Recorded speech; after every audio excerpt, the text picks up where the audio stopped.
isso é até um pouco de sorte, porque se Paulo Guedes fosse realmente uma pessoa culta, poderia ser até pior, né? E aí, por exemplo, aí tem a questão, né?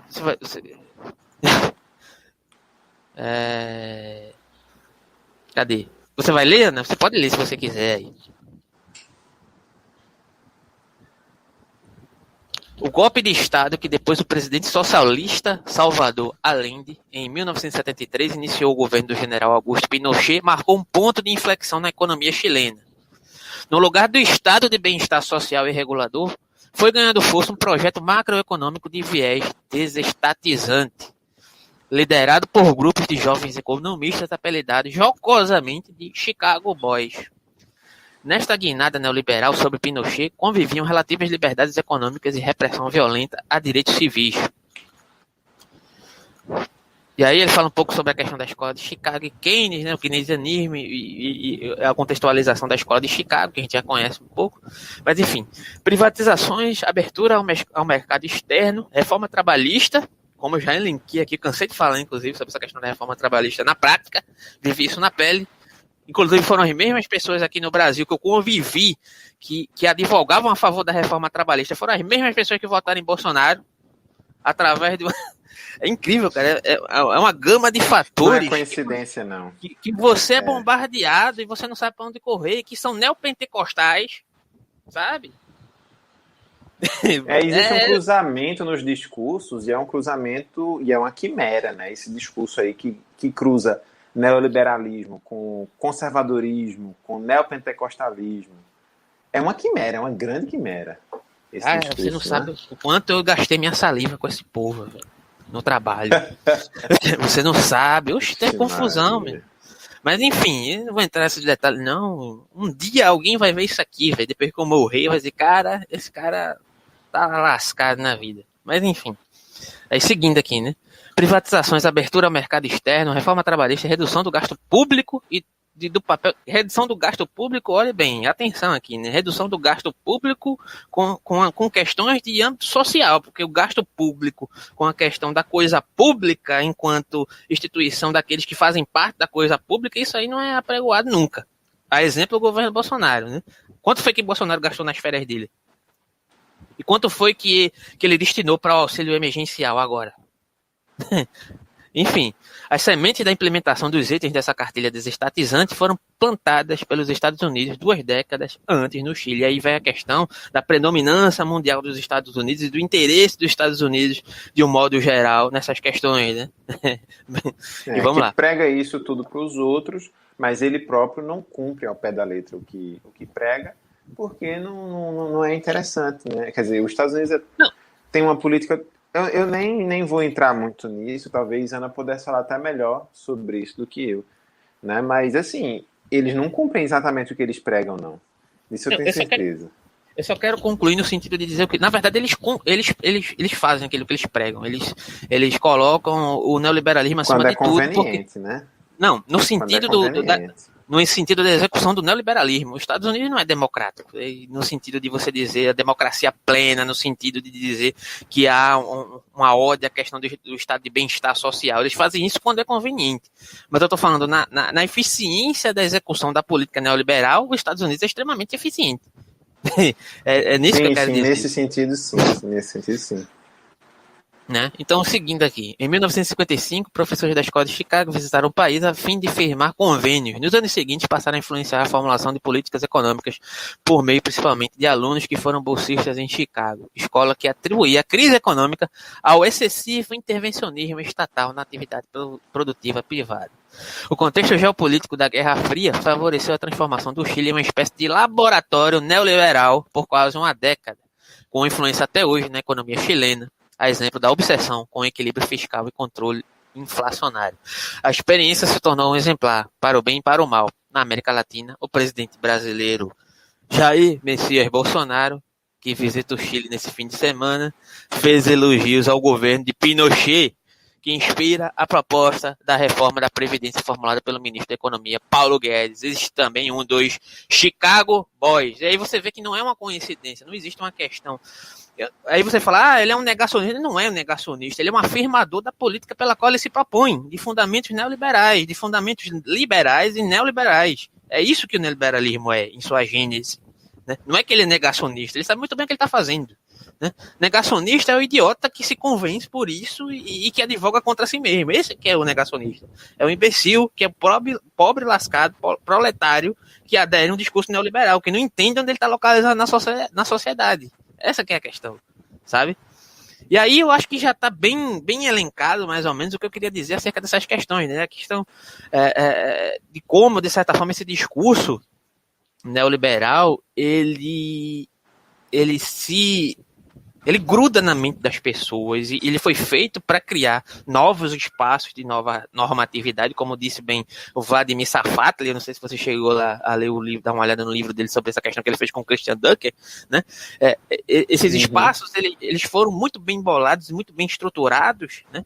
Para que você pudesse, de certa forma, incutir no imaginário popular essa noção de transferência enquanto uma realização neoliberal que na prática não existe para o nível populacional, que é irrealizável, é tão irrealizável quanto acusam o comunismo de ser.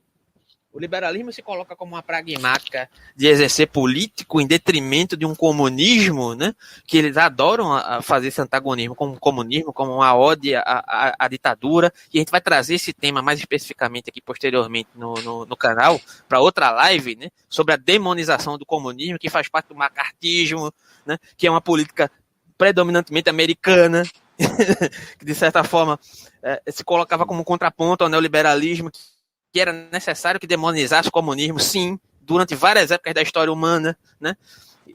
E o que ocorreu diante dos problemas da União Soviética se dá por outros liames, que não necessariamente por essa questão, mas isso é totalizado, porque isso é muito útil no âmbito da política pública, vide aqui no Brasil MBL e coisas parecidas que se utilizam desse tipo de discurso para se colocar no imaginário popular, como se o comunismo fosse algo, de certa forma, demonizado, né? Como se fosse algo ruim, né? Enquanto os pressupostos são completamente diferentes disso, e a prática que se deu diante do âmbito político em consequência dessas questões é outra questão, mas isso é totalizado de um âmbito que não necessariamente faz parte da história do socialismo e do comunismo, né? E se aproveita também do desconhecimento das pessoas para poder apregoar esse tipo de questão. Então é uma série de questões, cara, que faz com que o próprio indivíduo oprimido se veja no lugar de pegar o chicote e bater nas próprias costas. Essa que é a questão. Isso. E é por aí. Perfeito. Perfeito. Isso aí se coaduna totalmente também com a percepção que a gente tem de que isso é feito, essa pessoa, ela bate com o chicote nas próprias costas no processo de identificação com a figura do dominador, né? Então, eu tenho que falar disso porque o processo de identificação é um processo psíquico e que tem a ver com algo que a teoria, a visão de homem liberal não explica, que é a transferência. Quer dizer, mas Paulo Freire falou melhor do que eu, quando ele disse, né, o objetivo do oprimido é ser como o opressor. Né? Isso não é à toa. Como é que a alienação, como é que o neoliberalismo consegue alienar o trabalhador a tal ponto de que o trabalho, que é o cotidiano do trabalhador, não forma a consciência política desse trabalhador. Pelo contrário, é o discurso que vem de fora que forma essa consciência política. E mesmo que essa consciência política seja completamente oposta ao dia a dia desse trabalhador, sabe? Ao que esse trabalhador sente, ao que esse trabalhador sabe que precisa. E aí esse trabalhador vive uma contradição, que é a própria contradição do capitalismo, mas ao invés de assumir um lado, ele prefere usar um artifício inconsciente.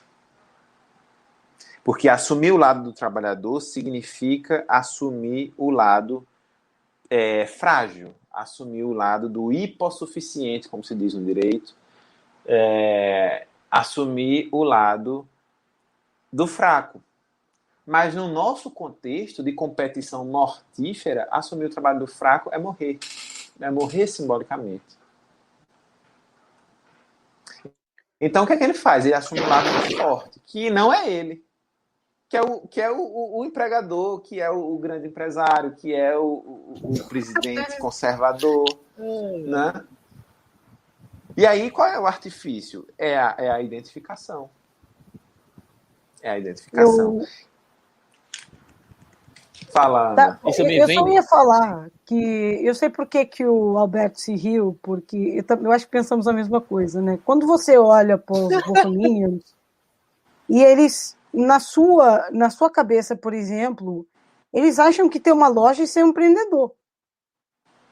Né? Eles acham que vender... de bicicleta é ser dono do seu próprio negócio.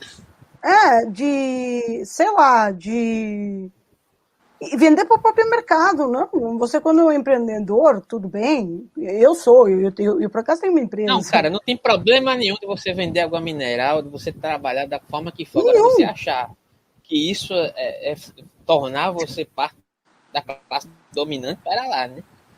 Não, é porque eles acham isso se dá em vários níveis, né? Eles acham que ficam no mesmo pé. O cara que vende água mineral é o cara que tem um HB20. Eles acham que estão no mesmo pé de igualdade, né, na cabeça deles, e que são benéficos para a economia, né, que são bons para a economia, quando eles não são, eles não pagam impostos.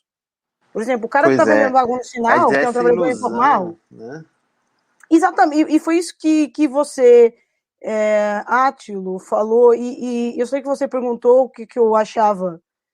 Ítalo, Ana. Senão tu vai ficar chamando ele de Átilo. Grande Átilo Lamarino. É isso aí. Voltou a falar com o Joinha hoje.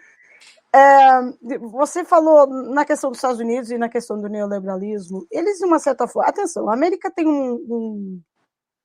tem um sistema de poder um pouco de Estado, né, de organização de Estado, bastante diferente dos outros países. Eles, dependendo dos estados, e eu volto aqui a falar, dependendo dos estados, porque cada estado, como no Brasil, tem as suas normativas, tem os seus próprios impostos. Não sei precisar, por exemplo, o de Nova York difere da Flórida, etc. Todos os estados, no fundo, diferem. E, portanto, até mesmo em termos laborais, em termos de direitos. Mas, na sua própria estrutura, naquilo que eu via quando eu estive em Nova York bastante tempo, quando eu lá ficava mais ou menos um mês, eu me lembro a primeira vez, eu tinha 20 anos, ou ia fazer 20, e 22, eu não me recordo, e eu me lembro que para mim aquilo me chocava. Por quê? Porque as pessoas são robôs. As pessoas em Nova York, durante a semana, e talvez para explicar um pouco que o Átilo falou, né, de que as pessoas não se revoltam e tal. Sou eu, Ítalo, né? Exatamente. Eu engano e falo Ítalo. Cara, esquece. E eu vou falar esse nome. Já pegou, Já pegou, é mesmo. Eu já estou aceitando. Aceitando. Eu sou assim, cara. Eu tenho problemas em dizer nomes. Eu outra vez chamei Alfredo Alberto. Não há de ser nada. Ela tava me chamando de Alfredo, cara. Do nada. Ele ficou, o que se passa? Tá me chamando de Alfredo? E eu falei, cara, esquece, fui eu que me enganei. Mas, só para dizer isso para vocês, aquilo que eu via quando eu lá estava é que as pessoas, elas vivem num mundo completamente à parte, né? Que você acorda, trabalha, vai para o seu emprego, normalmente das 9 às 5, e você volta para casa, você come, vê a tal sitcom, sabe? Aquela série na televisão, aqueles late night shows que eles têm, late, não sei o quê. Aí eles vão para a cama, acordam no dia seguinte e voltam a fazer a mesma coisa. E voltam a fazer a mesma coisa, sabe? eles não pensam. E uma vez quando eu questionei a termos de política, a pessoa com quem eu estava, ela me falou o seguinte: Ana, na América, as coisas funcionam dessa seguinte forma.